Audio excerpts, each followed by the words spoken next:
तेरी वाणी जीवन की रोटी, नैनों की ज्योति अंधेरा मिटाती।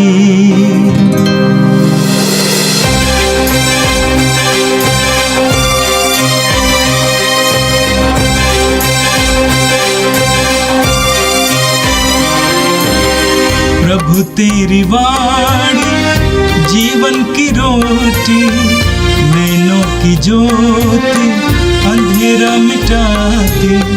प्रभु तेरी वाणी जीवन की रोटी, नैनों की ज्योति अंधेरा मिटाती।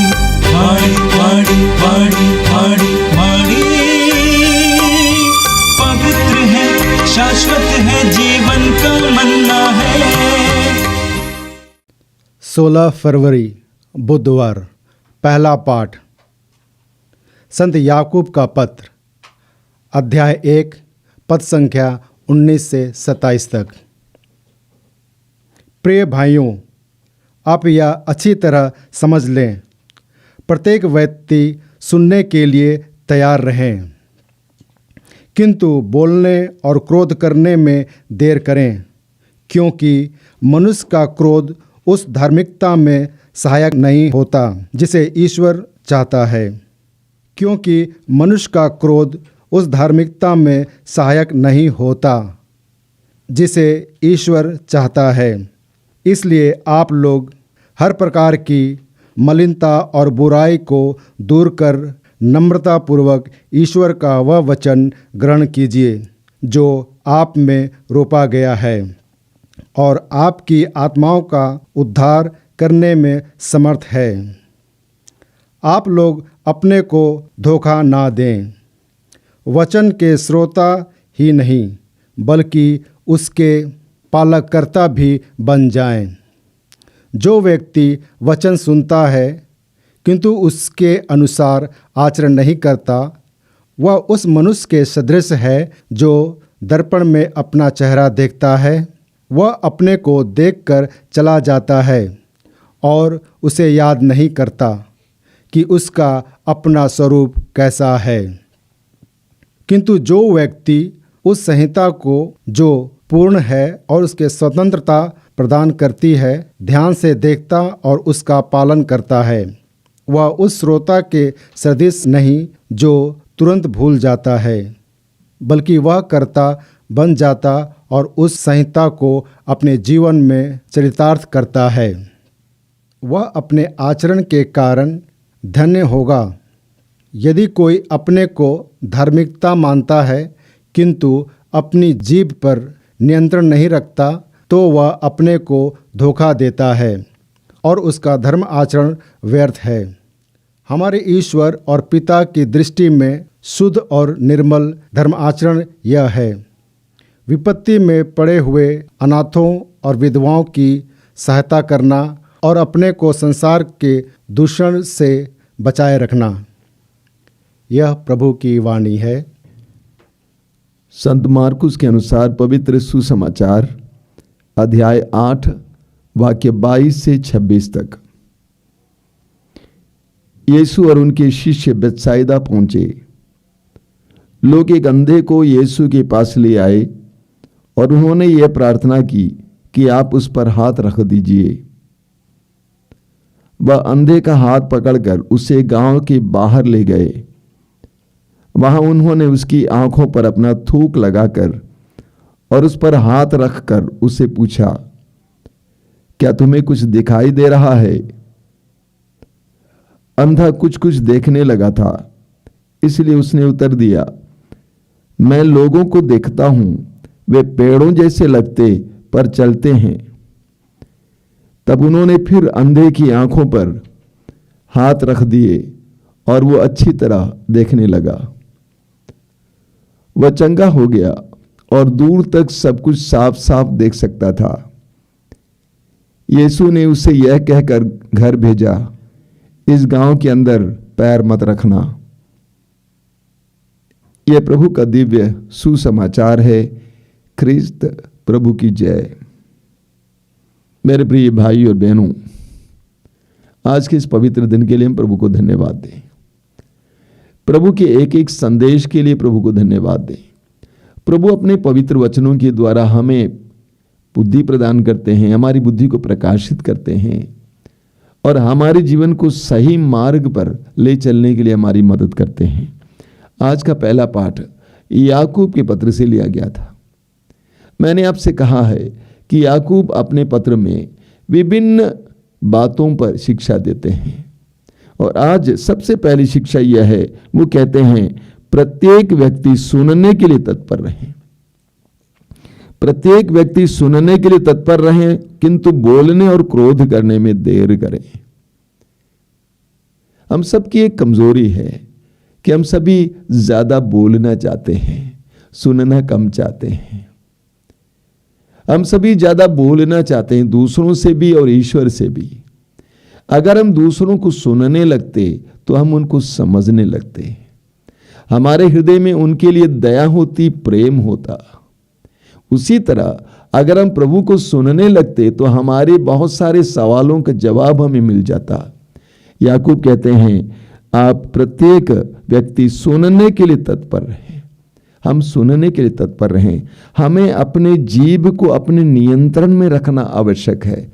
वाक्य 26 में याकूब कहते हैं यदि कोई अपने को धार्मिक मानता है किंतु अपनी जीभ पर नियंत्रण नहीं रखता तो वो अपने को धोखा देता है और उसका धर्माचरण व्यर्थ है। यदि कोई व्यक्ति अपनी जीभ को नियंत्रण में नहीं रखता है तो वो अपने को धोखा देता है और उसका धर्माचरण व्यर्थ है। हम बहुत अच्छा कार्य कर सकते हैं, बहुत प्रार्थना कर सकते हैं, वचन पढ़ सकते हैं, अगर हमारी जीभ पर हमें नियंत्रण नहीं है, याकूब कहते हैं, तो हमारा धर्माचरण व्यर्थ है। दूसरी बात जो याकूब कहते हैं वो यह है कि मनुष्य का क्रोध उस धार्मिकता में सहायक नहीं होता जिसे ईश्वर चाहता है। एक बहुत गहरी बात है। याकूब कहते हैं मनुष्य का क्रोध उस धार्मिकता में सहायक नहीं होता जिसे ईश्वर चाहता है। क्या मतलब इसका? ईश्वर के मन में हमारे लिए एक योजना है, हर मनुष्य के लिए, सारे विश्व के लिए योजना है। हमारा ही क्रोध उस योजना में एक बहुत बड़ी बाधा बन जाता है। कितने ही परिवार क्रोध के कारण टूट जाते हैं, कितने ही जिंदगियां क्रोध के कारण टूट जाती हैं, कितने लोगों के जीवन में क्रोध एक बहुत बड़ी बाधा बना हुआ है। याकूब कहते हैं इस बात को गंभीरता से लेना चाहिए कि मनुष्य का क्रोध उस धार्मिकता में सहायक नहीं होता जिसे ईश्वर चाहता है। ईश्वर हमारी भलाई चाहता है, लेकिन हमारा ही क्रोध बाधा बन जाता है। तीसरी बात याकूब कहते हैं पवित्र वचन में हमारा उद्धार करने की शक्ति है। पवित्र वचन में हमारा उद्धार करने की शक्ति है, लेकिन उस पवित्र वचन को कैसे ग्रहण करना चाहिए? वो कहते हैं आप लोग हर प्रकार की मलिनता और बुराई को दूर कर नम्रता पूर्वक ईश्वर का वो वचन ग्रहण कीजिए। पवित्र वचन में हमारे उद्धार करने की शक्ति है, हमें चंगा करने की शक्ति है, हमें शांति से भरने की शक्ति है, लेकिन उसको कैसे ग्रहण करें? वो कहते हैं हर प्रकार की मलिनता और बुराई को दूर कर नम्रता पूर्वक खुलापन के साथ ईश्वर का वचन ग्रहण करें। इतना ही नहीं, आगे वो कहते हैं आप लोग अपने को धोखे में ना रखें, वचन के श्रोता ही नहीं बल्कि उसके पालनकर्ता भी बन जाएं। वचन को सुनना काफी नहीं है, बल्कि याकूब कहते हैं उसका पालनकर्ता भी बने। याकूब आगे समझाते हैं जो व्यक्ति वचन सुनता है उसका पालन नहीं करता है, वो उस व्यक्ति की तरह है जो अपने चेहरे को आईने पर देखता है लेकिन बाद में भूल जाता है। इसलिए प्रभु के वचन का सामर्थ्य हमारे ऊपर प्रकट होना है। प्रभु के वचन के द्वारा हमें उद्धार, मुक्ति और चंगाई पानी है, तो हमें नम्रता पूर्वक मलिनता दूर कर सुनना चाहिए, उसके साथ साथ उसका पालन भी करना चाहिए। अंत में याकूब हमें समझाते हैं कि कि हमारा ईश्वर हमसे क्या चाहता है। वो सीधे शब्दों में कहते हैं, हमारे ईश्वर और पिता की दृष्टि में शुद्ध और निर्मल आचरण यह है, क्या है? विपत्ति में पड़े हुए अनाथों और विधवाओं की सहायता करना और अपने को संसार के दूषण से बचाए रखना। याकूब हमें समझाते हैं हमारा ईश्वर क्या चाहता है हमसे, क्या शुद्ध और निर्मल आचरण हो सकता है। एक विश्वासी और एक मसीही का जीवन कैसे शुद्ध और निर्मल हो सकता है। दो बातें बताई जाती हैं। पहली बात, दुख विपत्ति में पड़े विधवाओं और अनाथों को सहारा देना, यानी दुर्बलों की मदद करना, सहायता देना। और दूसरा है संसार के दूषण से अपने को बचाए रखना, दुखी और पीड़ितों की मदद करना और अपने को संसार के हर प्रकार के दूषण से बचाए रखना। याकूब के इन शिक्षाओं को हम ग्रहण करें। प्रभु हमें कृपा दें कि इन वचनों को सुनकर हम अपने जीवन को बदल सकें। आज के सुसमाचार में हमने देखा यीशु और उनके शिष्य बेतसाइदा पहुंचे। लोग एक अंधे को यीशु के पास ले आए और उन्होंने ये प्रार्थना की कि आप उस पर हाथ रख दीजिए। प्रभु यीशु जहां कहीं भी जाते थे, लोग अपने यहां के रोगियों को उनके पास लेके आते थे और उनका विश्वास था कि यीशु उनको चंगा कर सकते हैं। आज के सुसमाचार में भी हमने यही देखा। लोग एक अंधे को यीशु के पास लेके आते हैं और कहते हैं कि आप उस पर हाथ रख दीजिए। क्या मतलब है? आप हाथ रख देंगे वो चंगा हो जाएगा। सुसमाचारों में हम पाते हैं कि प्रभु यीशु अलग अलग तरीके से रोगियों को चंगा करते हैं। कहीं कहीं यीशु कह देते हैं और वे चंगे हो जाते हैं, कहीं कहीं यीशु अपना हाथ रख देते हैं और वे चंगे हो जाते हैं, कहीं कहीं लोग उनको स्पर्श करते हुए चंगे हो जाते हैं। आज के सुसमाचार में हमने देखा एक अजीब तरीके से प्रभु उस अंधे को चंगा करते हैं। सबसे पहले उसको उस गांव से बाहर लेके जाते हैं, एकांत में ले जाते हैं। उसके बाद अपना थूक उसके आंखों पर लगा देते हैं। यीशु ने अपना थूक उसकी आंखों पर लगा दिया और उस पर हाथ रखा। यीशु के थूक में भी शक्ति है। यूहन्ना के समाचार में हम पढ़ते हैं, यूहन्ना कहते हैं वो अनुग्रह तथा सत्य से परिपूर्ण थे। यीशु के थूक में भी चंगा करने की शक्ति है। और प्रभु ने उससे पूछा, क्या तुम्हें दिखाई दे रहा है? उसने कहा, मुझे थोड़ा थोड़ा दिखाई देता है। मनुष्य पेड़ों जैसे लगते हैं लेकिन चलते हैं। बड़ी अजीब बात है। उस अंधे को मनुष्य दिखाई देते थे पेड़ों जैसे और चल रहे हैं। कभी कभी हमारे जीवन में भी यही होता है। हम में से कई लोगों को मनुष्य ऐसे ही दिखाई देते हैं, पेड़ों जैसे, जानवर जैसे, तुच्छ, नगण्य, नीच। जब हमारी आंखें भी खुली नहीं है, हमें भी इस तरह दिखाई देंगे। ईश्वर की संतान की तरह मनुष्यों को देखने के लिए कभी कभी हम अक्षम हैं, असमर्थ हैं। उस अंधे की तरह कभी कभी हम भी हो जाते हैं। मनुष्यों को उनके असली स्वरूप में, ईश्वर के संतानों के रूप में देख नहीं पाते हैं। क्या ऐसा नहीं होता है? होता है। प्रभु यीशु ने फिर उसकी आंखों पर हाथ रखा और पूछा, अभी तुम्हें दिखाई देता है? उस समय से वो दिखाई देने लगा। उसको दूर दूर की चीजें साफ दिखाई देने लगा। जब प्रभु हमारी दृष्टि को भी खोलेंगे तब हमें सब कुछ ढंग से दिखाई देने लगेगा। उत्पत्ति ग्रंथ में हम पढ़ते हैं कि ईश्वर ने सृष्टि की रचना की और देखा, ईश्वर को अच्छा लगा। हम में से कई लोग अच्छाई देखने में असमर्थ हैं। हमें बुराई दिखाई देती है, हमें काला काला दिखाई देता है, हमें शैतान दिखाई देता है, अच्छाई दिखाई नहीं देता है। दूसरों में अच्छाई, परिस्थितियों में अच्छाई नहीं दिखाई देता है।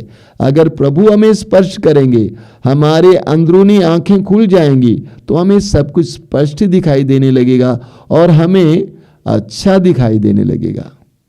उसके बाद हम पढ़ते हैं, प्रभु यीशु ने उस अंधे व्यक्ति से जो चंगा हुआ था ये कहा, इस गांव के अंदर पैर मत रखना। क्या मतलब इसका? यहां पर नहीं आना। फिर मार्कुस के समाचार में आपने देखा होगा, बार बार जहां कहीं भी प्रभु ने चमत्कार और चिन्ह प्रकट किया, वहां लोगों को मना करते हैं कि यीशु का प्रचार करें।